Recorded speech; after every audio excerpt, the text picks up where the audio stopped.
Avez-vous déjà réfléchi à la manière dont un simple regard peut changer le destin d'un homme? En novembre 1942, dans un petit village du sud de la France, un paysan entra dans une auberge sous la pluie.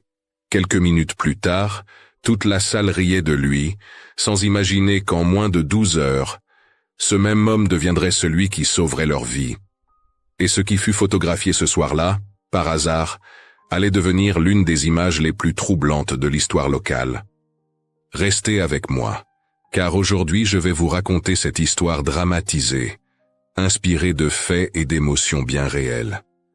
Avant de commencer, abonnez-vous à la chaîne, laissez un j'aime si vous aimez les histoires humaines qui font réfléchir, et dites-moi de quelle ville vous regardez cette vidéo.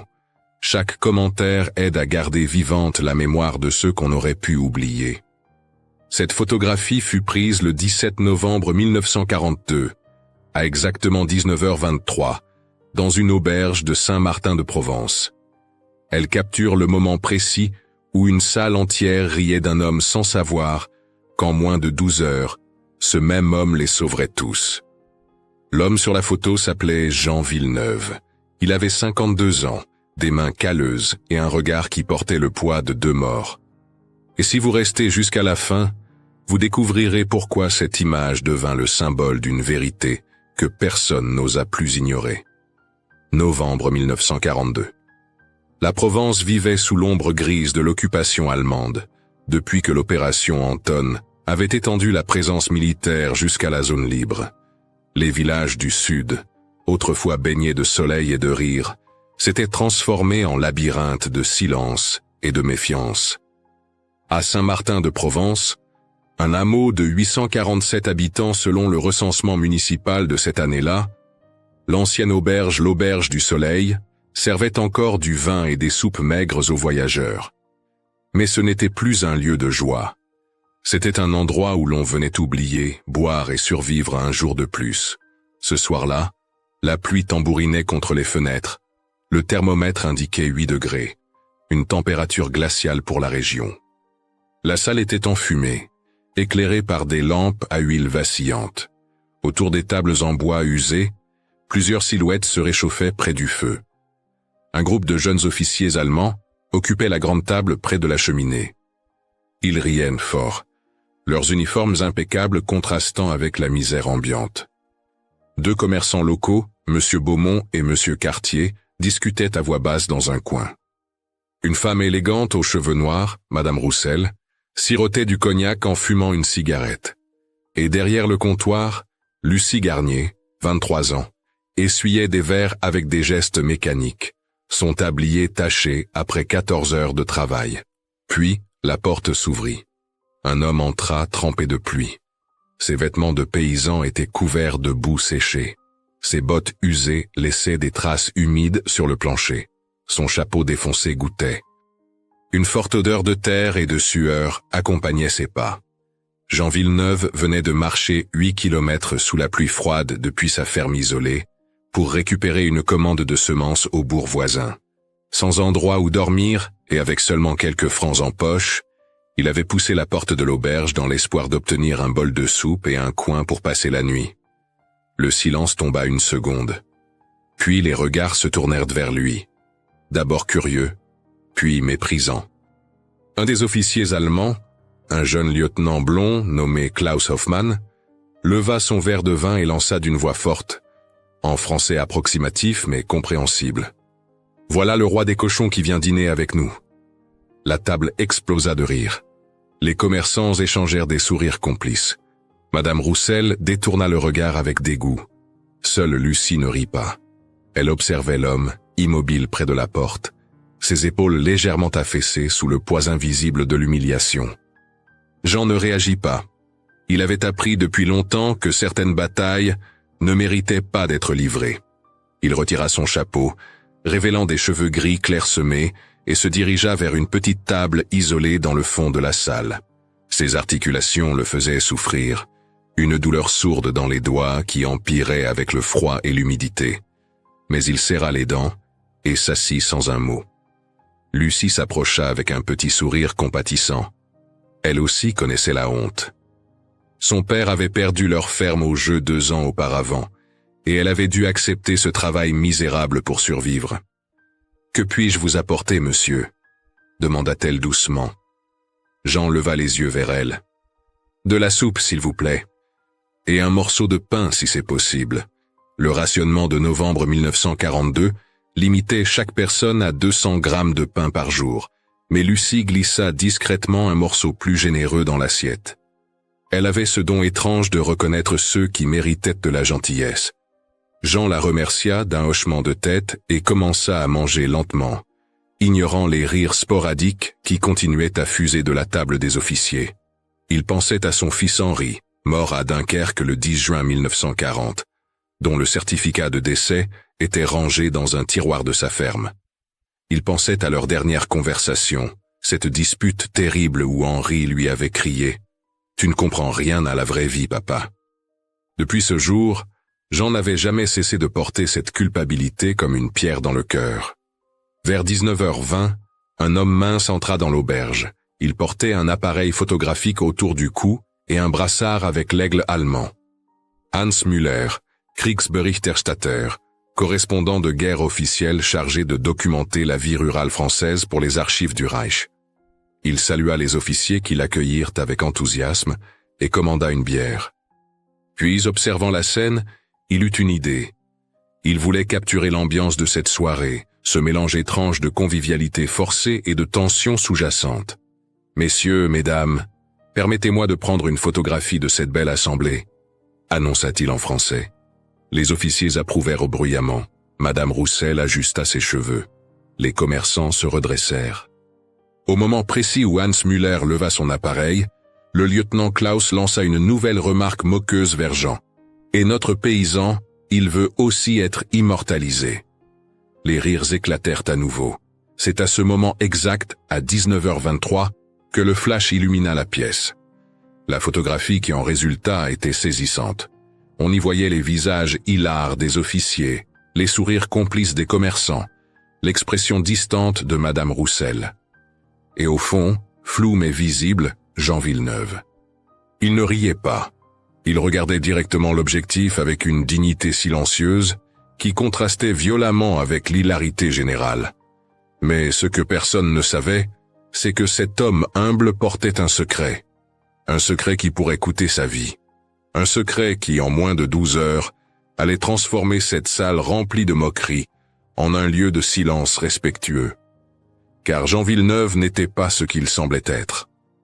Et pour comprendre qui il était vraiment, il faut remonter 6 mois en arrière, au moment où il prit la décision la plus dangereuse de sa vie. 6 mois plus tôt, mai 1942. Jean Villeneuve vivait seul dans une petite ferme à 3 kilomètres du village. La maison était silencieuse comme un tombeau. Sa femme Marguerite était morte de tuberculose en 1937, 5 ans auparavant, laissant un vide que rien ne pouvait combler. Son fils Henri, capitaine dans l'armée française, avait péri lors de l'évacuation de Dunkerque. Jean avait reçu la terrible nouvelle par un télégramme officiel en juin 1940. Depuis, il vivait dans une sorte de brouillard. Chaque nuit, il se réveillait en sueur, criant le nom de son fils. Chaque matin, il buvait du vin rouge pour calmer ses tremblements. Il était devenu l'ombre de l'homme qu'il avait été, car Jean Villeneuve n'avait pas toujours été paysan. Les registres de l'université de Marseille confirmaient qu'il avait été professeur de langue romane de 1920 à 1938, spécialisé en linguistique comparée. Il parlait couramment français, allemand, italien et espagnol. Il avait même servi comme traducteur pour l'armée française pendant la Première Guerre mondiale. Mais après la mort de Marguerite, quelque chose s'était brisé en lui. Il avait démissionné de son poste universitaire, vendu sa maison en ville et s'était retiré dans cette ferme isolée. Ses anciens collègues le croyaient devenu fou. Ses amis avaient cessé de lui rendre visite. Même Henri, son propre fils, l'avait supplié de reprendre sa vie en main. « Papa, tu te laisses mourir », lui avait-il dit lors de leur dernière conversation en février 1940. Mais Jean avait répondu avec amertume. « Qu'est-ce que tu connais de la vie, toi qui n'as jamais rien perdu ?» Ces mots le hantaient encore. C'était la dernière chose qu'il avait dite à son fils avant que celui-ci parte au front. Après la mort d'Henri, Jean avait sombré encore plus profondément. Il cultivait quelques pommes de terre, vendait du vin médiocre au marché et passait ses journées à réparer des outils cassés dans sa grange. Les gens du village le connaissaient comme le vieil ermite bizarre qui parlait peu et sentait la terre. Personne ne se souvenait qu'il avait été professeur. Personne ne savait qu'il lisait encore des livres en allemand à la lueur d'une bougie. Personne ne devinait que sous cette apparence de paysan simple se cachait un esprit brillant rongé par la culpabilité. Puis, en mai 1942, tout changea. Un homme frappa à sa porte un soir. Il se présenta sous le nom de Mathieu, bien que ce ne fût probablement pas son vrai nom. Il était membre d'un réseau de résistance régionale. « Monsieur Villeneuve, nous savons qui vous étiez. Nous avons besoin de vos compétences linguistiques. » Jean voulut refuser. Il ne voulait plus rien avoir à faire avec le monde extérieur. Mais Mathieu prononça une phrase qui le figea sur place. « Votre fils est mort pour que la France reste libre. Allez-vous le laisser mourir pour rien ?» Ces mots réveillèrent quelque chose en Jean. Une rage froide. Un besoin désespéré de donner un sens à la mort d'Henri. Si son fils était tombé en combattant, alors lui, le père indigne, devait continuer ce combat. « Que voulez-vous que je fasse » demanda-t-il. Mathieu expliqua. Le réseau avait besoin de quelqu'un capable de déchiffrer des messages allemands interceptés, de créer des codes indétectables et, si nécessaire, de traduire lors de négociations avec l'ennemi. Mais surtout, ils avaient besoin de quelqu'un d'invisible, un homme que personne ne soupçonnerait jamais, un paysan ordinaire qui pouvait circuler librement. Jean accepta, non par héroïsme, mais par désespoir. Il voulait mourir de toute façon, autant mourir utile. Mathieu lui fournit un système de communication clandestin. Jean utiliserait ses livraisons de vin pour transporter des messages codés. Les barils de Côte-du-Rhône, en chêne massif, avaient des fonds doubles où l'on pouvait glisser des documents. Jean devint le professeur, un nom de code mentionné dans plusieurs lettres de la résistance découvertes en 1987 dans les archives départementales. Personne dans le village ne se doutait de rien. Comment aurait-il pu imaginer que ce vieux paysan silencieux jouait un rôle crucial dans la transmission d'informations vitales? Mais le travail était épuisant et dangereux. Jean devait déchiffrer des messages en pleine nuit, ses mains arthritiques tremblant de douleur, alors qu'il écrivait des codes complexes à la lueur d'une bougie. La Gestapo avait des espions partout. Des rapports déclassifiés en 1990 révélaient que Jean figurait sur une liste de suspects sous surveillance, bien que les Allemands n'aient jamais eu de preuves concrètes. Chaque fois qu'il croisait un uniforme allemand, Jean sentait son cœur s'emballer. Chaque nuit, il s'attendait à entendre des coups violents à sa porte. L'insomnie empirait. Les cauchemars se multipliaient. Il voyait Henri lui dire « Tu as échoué, papa, et maintenant tu échoues encore ». Lucie Garnier ignorait tout cela lorsqu'elle commença à remarquer Jean au marché hebdomadaire.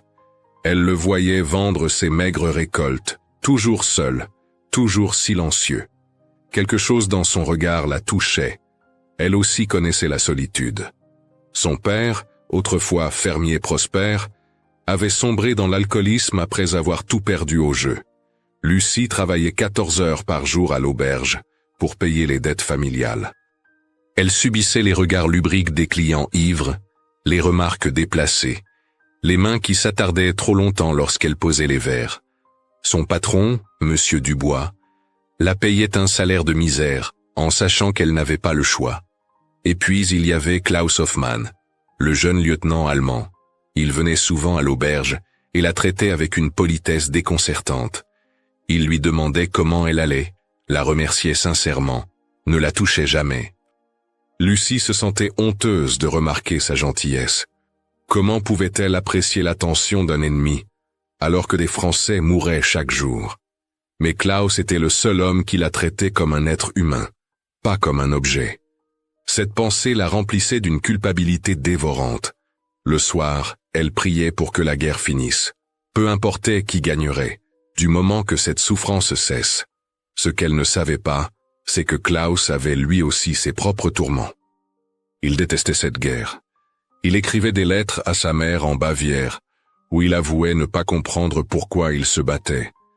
Mais il était trop lâche pour déserter. Alors il restait, prisonnier de son propre uniforme.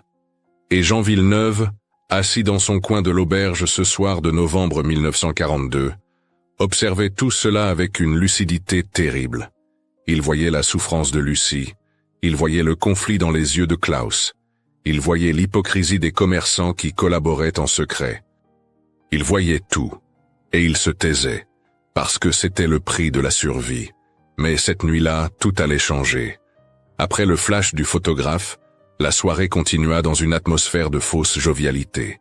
Jean termina sa soupe en silence pendant que les officiers commandaient une nouvelle tournée de vin. Lucie faisait des allers-retours entre les tables, son sourire professionnel masquant son épuisement. Il était presque 20 heures, l'heure du couvre-feu imposé par l'occupant durant l'hiver 1942. Les clients devaient bientôt partir. Monsieur Dubois, le patron de l'auberge, commençait déjà à empiler les chaises. Hans Müller, le photographe, développa rapidement son cliché dans une petite chambre noire improvisée à l'étage de l'auberge. Lorsqu'il redescendit 20 minutes plus tard, il tenait l'image encore humide. Il la montra fièrement aux officiers qui éclatèrent à nouveau de rire en voyant la scène capturée. Le contraste était saisissant. Les visages illuminés et joyeux des clients élégants. Et au fond, ce paysan solitaire au regard étrangement digne. Klaus suggéra de l'accrocher au mur. Une blague parfaite. Un souvenir amusant. Hans écrivit une légende au crayon sur le bord blanc de la photographie. Le paysan qui voulait dîner avec les messieurs. Puis ils épinglèrent l'image sur le panneau de liège près du comptoir, à côté des annonces et des affiches de propagande. Jean vit la photo être accrochée. Il vit les regards amusés. Il sentit la chaleur de l'humiliation monter dans sa poitrine. Mais il ne dit rien. Il paya sa soupe avec les quelques pièces qu'il avait en poche et demanda discrètement à Lucie s'il pouvait dormir dans la grange derrière l'auberge. Monsieur Dubois accepta moyennant 2 francs supplémentaires. Jean sortit dans le froid mordant de la nuit provençale. La pluie avait cessé, mais le vent glacial transperçait ses vêtements humides. Dans la grange, il s'allongea sur une botte de foin, les articulations douloureuses, les pensées agitées. Il pensa à Henri. Il pensa à Marguerite. Il pensa à l'absurdité de tout cela. Puis, épuisé, il finit par s'endormir. À 6h30 du matin, le 18 novembre 1942, Jean fut réveillé par un vacarme assourdissant. Des moteurs de camions, des ordres criés en allemand, des bottes frappant le pavé. Il se redressa brusquement, le cœur battant. Dehors, une colonne de véhicules militaires s'était arrêtée devant l'auberge. Ce n'était pas une patrouille ordinaire, c'était un convoi important. Au moins 5 camions, une trentaine de soldats et 3 officiers de haut rang. Quelque chose de grave se passait. Jean sentit l'adrénaline affluer dans ses veines. Avait-il découvert son rôle dans la résistance? Venait-il l'arrêter? Il s'approcha prudemment de la porte de la grange et observa la scène. Les soldats encerclèrent l'auberge. Un commandant en uniforme impeccable, le major Friedrich Weber selon les documents militaires retrouvés plus tard, frappait violemment à la porte principale. Monsieur Dubois ouvrit, encore en chemise de nuit, les yeux écarquillés de terreur. Le major entra sans attendre l'invitation, suivi de ses hommes. Jean entendit des éclats de voix, des exigences, des protestations. Puis un silence pesant. Lucie arriva en courant quelques minutes plus tard, alertée par un voisin. Elle habitait à 2 rues de là dans une chambre minuscule qu'elle louait avec son maigre salaire. Lorsqu'elle entra dans l'auberge, elle trouva le major Weber debout au milieu de la salle, entouré de ses soldats. Monsieur Dubois tremblait. Le major expliquait en allemand d'une voix dure et autoritaire que son régiment avait besoin de nourriture et de logement immédiat. Il réquisitionnait l'auberge pour les prochaines 48 heures. Monsieur Dubois essayait de protester en français, mais personne ne le comprenait vraiment.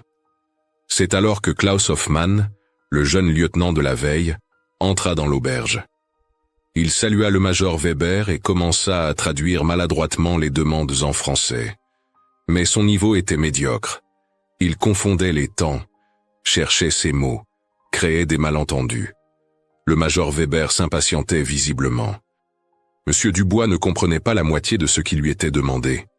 La tension montait dangereusement. Des soldats commençaient à fouiller les armoires, renversant des assiettes et des verres. Lucie, terrifiée, aperçut Jean qui était entré discrètement par la porte arrière. Il se tenait dans l'ombre, observant la scène avec cette même expression impassible qu'il avait eue la veille. Leurs regards se croisèrent. Elle vit quelque chose dans ses yeux. Une décision. Une résignation. Puis Jean fit un pas en avant. Il s'éclaircit la gorge et dit en allemand, d'une voix claire et parfaitement articulée. « Herr Major, permettez-moi de vous assister. Je parle couramment l'allemand. » Le silence tomba comme une pierre. Tous les regards se tournèrent vers le vieil homme en vêtements de paysan. Le major Weber fronça les sourcils, surpris. Klaus Hoffmann ouvrit la bouche, stupéfait. Monsieur Dubois écarquilla les yeux. Et Lucie sentit son cœur s'arrêter. Cet homme qui avait été ridiculisé la veille, cet humble paysan qu'ils avaient tous méprisé, venait de parler dans un allemand impeccable, avec un accent cultivé que même Klaus n'avait pas. Le major s'approcha lentement de Jean. Il le dévisagea de haut en bas, essayant de comprendre. « Qui êtes-vous » demanda-t-il en allemand. « Jean Villeneuve, ancien professeur de langue. Je peux traduire si vous le souhaitez. » Le major hésita. Puis, pragmatique, il accepta. Il n'avait pas le temps pour les questions. Il avait besoin d'un traducteur compétent et cet homme étrange semblait capable. Pendant l'heure qui suivit, Jean traduisit avec une précision remarquable. Il expliqua à M. Dubois que les Allemands réquisitionnaient toutes les provisions disponibles. Il négocia pour que les soldats n'occupent que le rez-de-chaussée, laissant les chambres à l'étage pour les civils. Il calma les tensions lorsque des soldats voulurent confisquer les réserves personnelles du patron. Sa voix était calme, mesurée, professionnelle. Le major Weber lui-même sembla impressionné par la clarté et la diplomatie de ses traductions. Lucie observait la scène, abasourdie. Comment était-ce possible? Cet homme qu'elle avait vu humilié, cet homme qui vendait des pommes de terre au marché, était en train de négocier avec un commandant allemand comme s'il avait fait cela toute sa vie. Et peut-être l'avait-il fait. Les pièces du puzzle commençaient à s'assembler dans son esprit. Les mains calleuses, mais le vocabulaire riche. L'apparence simple, mais le regard intelligent. Le silence constant, mais la compréhension aiguë de tout ce qui se passait autour de lui. Klaus Hoffmann, lui, ressentait un mélange de honte et de fascination. Il avait ri de cet homme la veille. Il l'avait appelé le roi des cochons. Et maintenant, ce même homme parlait sa langue maternelle mieux que lui-même. Il y avait quelque chose d'humiliant dans cette révélation, quelque chose qui forçait Klaus à se regarder dans le miroir et à voir sa propre médiocrité. Lorsque la négociation se termina, le major Weber tendit la main à Jean. « Je vous remercie pour votre aide. Vous parlez remarquablement bien. » Jean serra la main sans sourire. « J'ai appris par nécessité. » Le major acquiesça et ordonna à ses hommes de s'installer. Puis il se tourna vers Jean une dernière fois. « Nous aurons peut-être encore besoin de vos services dans les jours à venir. Une réunion importante est prévue avec le maire et les notables locaux. Votre présence serait précieuse. » Jean ne pouvait pas refuser. Refuser aurait éveillé les soupçons. Alors il accepta d'un hochement de tête. Pendant ce temps, sur le mur près du comptoir, la photographie de la veille le regardait. Le paysan qui voulait dîner avec les messieurs. Mais personne ne riait plus maintenant. Les rôles avaient été inversés en une seule nuit. Et Jean Villeneuve, l'homme invisible, venait de devenir le centre de toutes les attentions. 2 jours passèrent. Jean Villeneuve devint l'interprète officieux entre les Allemands et la population locale. Il traduisait les ordres, négociait les réquisitions, apaisait les conflits. Chaque fois qu'il entrait dans l'auberge, le silence remplaçait les conversations. Les mêmes personnes qui l'avaient méprisé le regardèrent maintenant avec un mélange de respect forcé et de confusion. Monsieur Beaumont et Monsieur Cartier, les commerçants qui avaient ri de lui, baissaient les yeux lorsqu'il passait. Madame Roussel lui adressait des sourires polis. Seul Klaus Hoffmann osait le regarder directement, mais ses yeux portaient maintenant quelque chose de différent. Du remords, peut-être, ou de la honte. Le 20 novembre au matin, le major Weber convoqua Jean pour une mission critique. Une réunion était organisée entre le commandement allemand et les autorités locales. L'objectif, était de négocier la livraison de 50 otages que les Allemands détenaient dans une prison militaire à 20 kilomètres de là. Ces hommes avaient été arrêtés sous des accusations vagues de sympathie avec la résistance. Si les négociations échouaient, ils seraient exécutés dans les 48 heures. La pression était immense. Le maire de Saint-Martin-de-Provence, un homme âgé nommé Alphonse Mercier, tremblait de peur. Il ne parlait pas un mot d'allemand et dépendait entièrement de Jean pour communiquer. La réunion eut lieu dans la salle principale de l'auberge, transformée en quartier général temporaire. Des cartes militaires couvraient les tables. Des soldats montèrent la garde aux portes. Le major Weber présidait, entouré de 3 autres officiers supérieurs. Face à eux, le maire Mercier, accompagné du curé du village, Père Antoine, et de 2 conseillers municipaux. Et au centre, debout entre les 2 camps, Jean Villeneuve. L'homme invisible devenu indispensable. Les négociations furent tendues dès le début. Le major Weber exigeait une liste de noms de résistants présumés en échange de la libération des otages. Le maire Mercier refusait catégoriquement. Livrer des noms signifiait condamner des innocents. Mais refuser signifiait la mort de 50 hommes. Jean traduisait chaque mot avec une précision chirurgicale, sa voix neutre ne trahissant aucune émotion. Mais intérieurement, son esprit travaillait à pleine vitesse. Il connaissait certains des hommes sur la liste des otages, des pères de famille, des ouvriers agricoles, des jeunes hommes qui n'avaient rien fait d'autre que refuser de collaborer. Pendant 2 heures, les discussions tournèrent en rond. Le major Weber devenait de plus en plus impatient. Le maire Mercier transpirait abondamment. Puis, à un moment crucial, Jean fit quelque chose d'extraordinaire. En traduisant les exigences allemandes, il modifia subtilement certains mots. Il adoucit les ultimatums. Il suggéra des compromis qui n'existaient pas dans les propos originaux. Il utilisa toute sa maîtrise linguistique pour créer des ponts là où il n'y avait que des gouffres. Et lentement, presque imperceptiblement, les 2 parties commencèrent à trouver un terrain d'entente. Finalement, un accord fut conclu. Les Allemands accepteraient de libérer les otages en échange d'une contribution en nourriture et en fournitures agricoles de la part du village. Pas de nom, pas de dénonciation, juste des ressources matérielles que la communauté pouvait fournir sans sacrifier des vies humaines. Lorsque le major Weber serra la main du maire Mercier, toute la salle poussa un soupir de soulagement collectif. 50 hommes allaient rentrer chez eux. 50 familles allaient retrouver leur père, leur fils, leur frère. Le maire Mercier se tourna vers Jean, les larmes aux yeux. « Monsieur Villeneuve, vous avez sauvé ces hommes. Sans vous, nous aurions échoué. » Jean secoua la tête. « J'ai juste traduit, monsieur le maire. » Le curé Père Antoine posa sa main sur l'épaule de Jean. « Non, mon ami. Vous avez fait bien plus que traduire.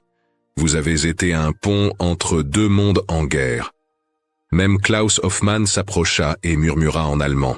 « Je vous demande pardon pour hier soir, monsieur. J'ai eu tort de vous juger. » Jean le regarda longuement. Puis, avec une lassitude infinie, il répondit. « Nous jugeons tous trop vite, lieutenant. C'est la nature humaine. » Ce soir-là, alors que Jean s'apprêtait à quitter l'auberge pour rentrer chez lui, Lucie le rattrapa à l'extérieur. « Attendez, s'il vous plaît. » Il se retourna. Elle se tenait sous le porche, frissonnante dans le froid de novembre. Ses mains tripotaient nerveusement son tablier. « Je voulais juste vous dire merci pour ce que vous avez fait.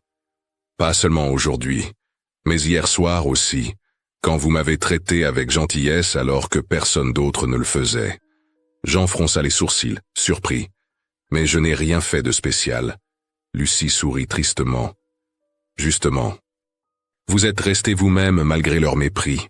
Vous n'avez pas laissé leur cruauté changer qui vous êtes. » Il y avait quelque chose dans les yeux de cette jeune femme qui toucha Jean profondément. Une reconnaissance mutuelle entre 2 âmes brisées. « Mademoiselle, » dit-il doucement, « nous survivons tous comme nous le pouvons. Vous avec vos sourires polis.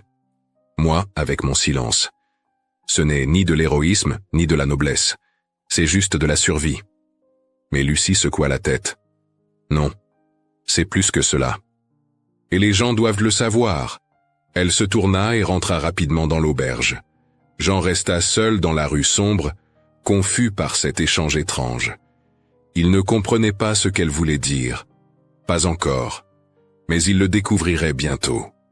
Le lendemain, 21 novembre, Hans Müller, le photographe, était encore à l'auberge, documentant les activités militaires locales. Lucie le trouva dans la matinée et lui fit une demande inhabituelle.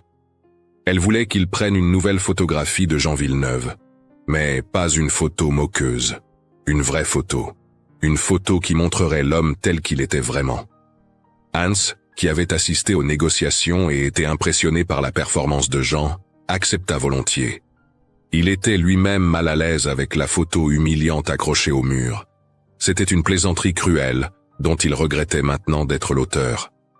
Cet après-midi-là, Hans demanda à Jean s'il accepterait de poser pour un nouveau portrait. Jean hésita. « Pourquoi voudriez-vous photographier un vieil homme comme moi ?» Hans répondit simplement.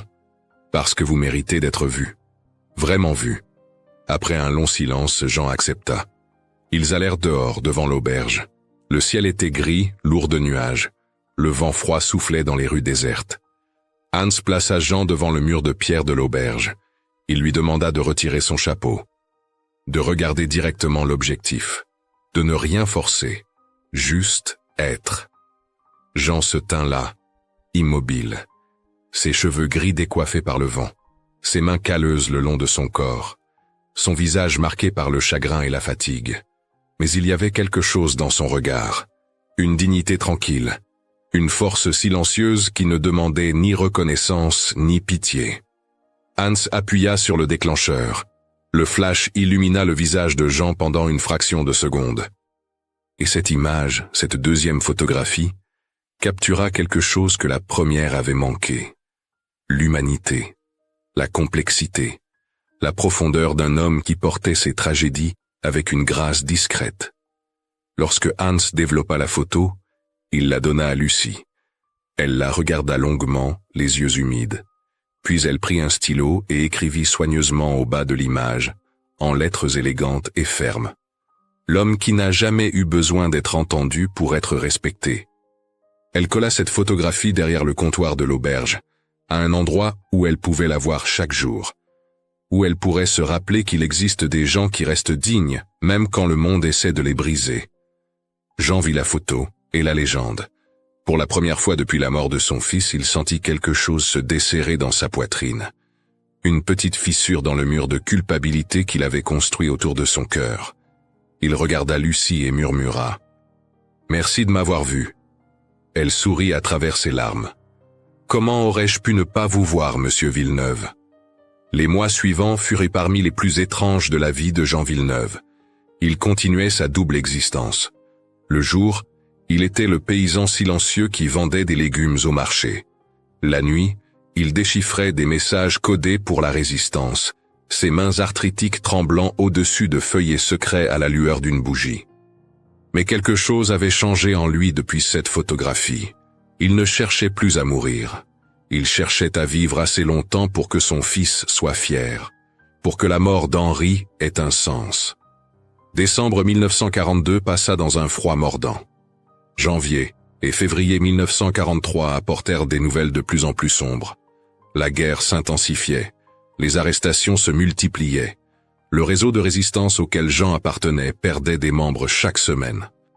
Mathieu, l'homme qu'il avait recruté, fut capturé par la Gestapo en février et exécuté après 3 jours de torture. Il ne révéla aucun nom. Jean apprit sa mort par un message codé glissé dans un baril de vin. Cette nuit-là, il pleura pour la première fois depuis longtemps, pas seulement pour Mathieu, mais pour Henri, pour Marguerite, pour tous ceux qu'il avait perdus et ceux qu'il perdrait encore. Le 23 mars 1943, Jean reçut un message urgent. Un convoi allemand transportant des documents militaires cruciaux traverserait la route de Carpentras le lendemain à l'aube. La résistance devait intercepter ces documents à tout prix. Jean fut chargé de les récupérer et de les traduire immédiatement. L'opération était dangereuse. Les Allemands avaient renforcé leur surveillance, mais Jean accepta sans hésitation. C'était exactement le genre de mission pour laquelle il avait rejoint la résistance. Une chance de faire une différence réelle. L'embuscade eut lieu à 5h30 du matin sur une route isolée entourée de collines rocheuses. Jean était caché derrière un muret de pierre avec 3 autres résistants. Le plan était simple. Arrêter le camion, neutraliser les gardes, prendre les documents et disparaître avant que les renforts n'arrivent. Mais tout alla mal dès le début. Le convoi était plus important que prévu. 2 camions au lieu d'1, 8 soldats au lieu de 4. Et parmi eux, un officier de la Gestapo particulièrement vigilant. Les coups de feu éclatèrent. Le chaos s'ensuivit. Jean vit l'un de ses compagnons tomber, touché à la poitrine. Un autre s'enfuit en courant. Le 3e luttait corps à corps avec un soldat allemand. Jean réussit à atteindre le camion et à saisir la sacoche de documents. Mais au moment où il se retournait pour fuir, il sentit une douleur fulgurante dans le dos. Une balle l'avait atteint juste sous l'omoplate gauche. Il tomba sur les genoux, la sacoche serrée contre sa poitrine. Le sang coulait, chaud et épais, imbibant sa chemise. Il entendit des cris, des pas qui se rapprochaient. Il savait qu'il n'avait que quelques secondes. Avec ses dernières forces, il lança la sacoche vers un buisson où l'un des résistants blessés pourrait la récupérer. Puis il s'effondra face contre terre. Les dernières pensées de Jean Villeneuve furent pour Henri. « J'espère que tu es fier de moi, mon fils. J'ai fait de mon mieux. » Le registre de décès officiel, conservé aux archives municipales de Saint-Martin-de-Provence, confirme que Jean Villeneuve, 52 ans, est mort le 23 mars 1943 sur la route de Carpentras, victime d'une embuscade. Les documents qu'il avait récupérés furent effectivement sauvés. Ils contenaient des plans détaillés d'une opération allemande prévue contre plusieurs villages de la région. Grâce à ces informations, la résistance put alerter les populations et sauver des centaines de vies. Jean mourut en héros. Mais personne ne le sut vraiment. Pas tout de suite.